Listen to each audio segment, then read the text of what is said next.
మీలో ఎంతమందికి కొత్తిమీర రైస్ అంటే ఇష్టం? Comment on let me know. చాలా డేస్ నుంచి ఈ వీడియో పోస్ట్ చేద్దామని చెప్పి డిలే చేసేసాను. అండ్ ఈ కొత్తిమీర రైస్ అయితే చిన్న పిల్లల నుంచి పెద్దవాళ్ళ వరకు అందరూ ఇష్టంగా తింటారు. అండ్ ఇది చాలా హెల్తీ కూడా. ఇలాంటి రెసిపీస్‌కి అయితే టైం కూడా ఎక్కువ అవ్వదు. చాలా సింపుల్‌గా చేసేసుకోవచ్చు. దీనికి కావాల్సిన ఇంగ్రీడియెంట్స్ అన్నీ నేను డిస్క్రిప్షన్ బాక్స్‌లో మెన్షన్ చేశాను. వెళ్లి చూడండి.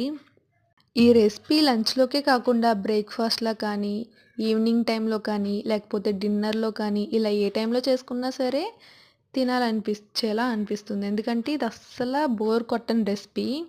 అండ్ ఈ రెసిపీలోకి సూపర్‌గా సెట్ అయ్యే టొమాటో పెరుగు పచ్చడి కూడా నేను లాస్ట్ వీడియోలో పోస్ట్ చేశాను. ఇన్‌కేస్ ఎవరైనా ఆ వీడియో చూడకపోతే వెళ్లి చూడండి. ఇలాంటి రెసిపీస్ మీరు చేస్తూ ఉంటే చిన్న పిల్లలకు కూడా చాలా బాగా నచ్చుతుంది. వన్స్ మీరందరూ ఖచ్చితంగా ఈ రెసిపీని ట్రై చేయండి. For more videos subscribe to our channel. See you in the next video. Bye by.